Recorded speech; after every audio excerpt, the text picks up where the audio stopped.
Yeah. Well, survivor protections cannot be used as a blanket excuse to withhold information about enablers, facilitators, or institutional failures. Well, that's the thing. I mean, I've heard from, we've talked to a lot of survivors who talk about the fact that it seems that they're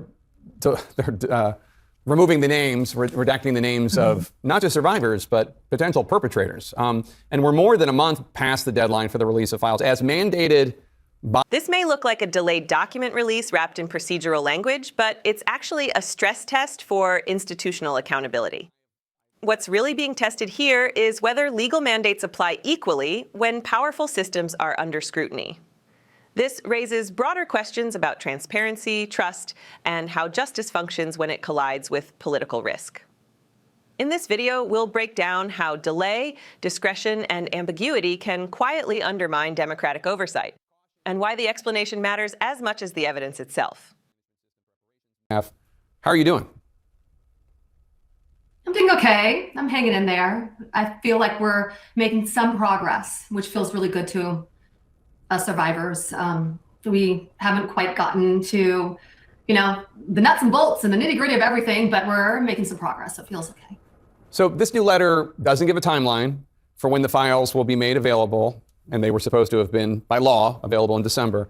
Previous reports have indicated only about 1% of the files have been made public so far. Do you see this latest promise of the files being released in the near term as realistic? That's a good question. Well, from a survivor's point of view, what should happen now is actually, to me, pretty clear. It starts with centering victims as a group of people to protect and not the politicians. And survivors have already waited decades for accountability. So we've been ignored, actively disbelieved, silenced. Many have turned to drugs and unaliving themselves to deal with the pain. Well, Epstein was protected by the systems that were supposed to stop him. So when the DOJ says it can't give a timeline and has only released less than 1% of the files, we think it's a joke. So to be clear, protecting victims' identities is non-negotiable. And survivors should never be re-exposed or re-traumatized in the name of transparency. Yeah, and survivor protections, well, survivor protections cannot be used as a blanket excuse to withhold information about enablers, facilitators, or institutional failures. Well, that's the thing. I mean, I've heard from, we've talked to a lot of survivors who talk about the fact that it seems that they're removing the names, redacting the names of not just survivors, but potential perpetrators. And we're more than a month past the deadline for the release of files as mandated by a law passed by Congress and signed by President Trump. But this letter notes that the Justice Department, quote, cautions that its ongoing processes, including its quality control checks and document management system preparations, may require additional efforts to ensure the protection of victim identifying information while complying with the broad demands of the act, unquote. Do you buy that? Do you think that that is what is holding up the release of the files, that they are so concerned about protecting survivors? Well, it just needs to be explained a little bit more, like in plain language. What is being reviewed? Why is it taking so long? Who is responsible for past failures? The silence and the vagueness only deepen public mistrust and the survivor. So there's also a moral urgency here. It's about whether the government is willing to confront how wealth, power, connections allow the children, teens, and young adults to go, unchecked. That's really what it's about. Yeah. Survivors, we don't really need perfection. We just need honesty, speed, the courage to expose the truth, even when it's uncomfortable or embarrassing for them. Like, we don't care. Try being locked in a room, being forced to massage a man 4 times your age. That's embarrassing. That's uncomfortable. Like, we're done with you being uncomfortable now. And that's what justice looks like from a survivor's perspective. We want to flip it on you. Well, we're not going to. What you just heard was not a demand for spectacle. It was a demand for clarity. In that exchange, a survivor did not ask for perfection, nor for political theater. She asked a far more uncomfortable question: why a process mandated by law, promised to the public, and framed as a matter of justice is still stalled behind vague language and shifting explanations. When asked whether the latest assurances from the Justice Department are realistic, her answer cut straight through the fog. Progress, she said, feels real, but only barely. And time, once again, is the one thing survivors have already given too much of. At the center of this moment is not just a delay in releasing records. It is a deeper reckoning with how power operates when accountability threatens to expose uncomfortable truths. Congress passed a law. The deadline came and went, and yet, by the government's own admission, only a fraction of the material has been made public.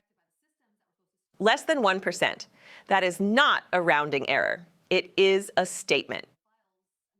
The survivor made one point unmistakably clear.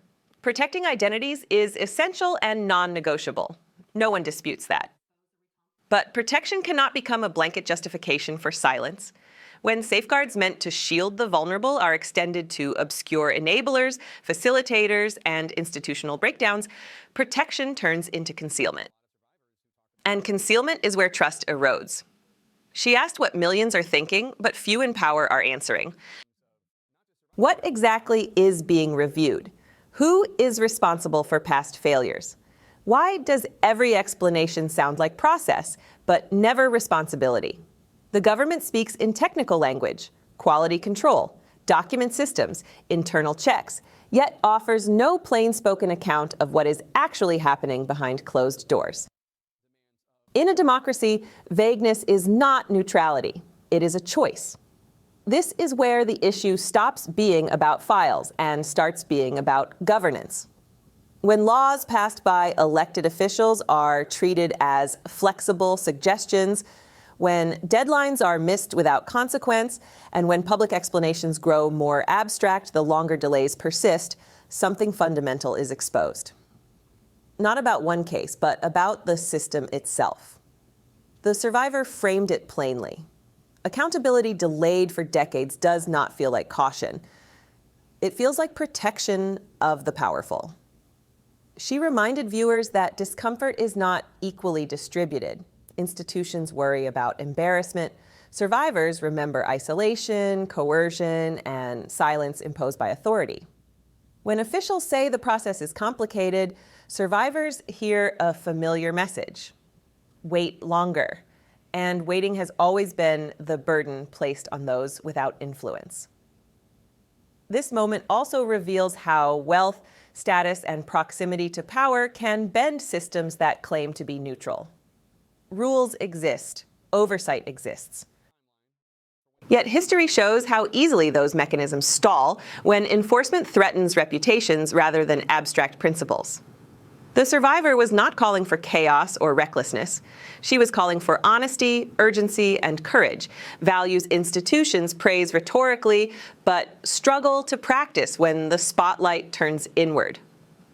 The Justice Department says more time is needed. Lawmakers cite procedures. Letters are issued without timelines. But the public hears something else entirely. A system moving carefully, not to protect justice, but to manage risk. And risk in this context is not harm to the vulnerable. It is harm to credibility, to political alliances, to institutional image. That is why this moment matters beyond the names involved. It tests whether transparency laws mean what they say, whether deadlines bind everyone equally, whether accountability is a principle or a performance. The survivor's words were not radical. They were grounded in the most basic expectation of democratic governance, that when the state promises truth, it delivers it without evasion. She did not ask for the impossible. She asked for explanation in plain language, for responsibility to be named, for the government to confront its own record honestly, even if doing so is uncomfortable, especially if it is uncomfortable. Because discomfort is temporary. Silence is lasting. This exchange forces a question that cannot be deferred indefinitely. Does the system exist to protect the public or to protect itself? Every delayed release, every non-answer, every procedural justification without substance pushes that question closer to its answer. And each day that passes without clarity deepens mistrust, not just among survivors, but among citizens watching whether laws apply evenly or selectively. History does not judge institutions by their statements of intent. It judges them by moments like this, when doing the right thing is difficult, when transparency threatens established power, and when excuses are easier than truth. The survivor ended with a reversal of perspective. Institutions often speak of their own discomfort, their need for caution. She reminded them that real discomfort was lived, not theoretical, and that justice, from a survivor's point of view, means no longer asking the powerless to wait while the powerful deliberate. This is not about vengeance. It is about whether accountability has meaning when it carries a cost. If government exists to serve the public, then clarity is not optional, speed is not reckless, and honesty is not negotiable. The longer this moment lingers unresolved, the clearer the stakes become, not just for this case, but for public faith in the system itself. Follow Liberty Report USA for continued coverage. Support our work to expose the truth.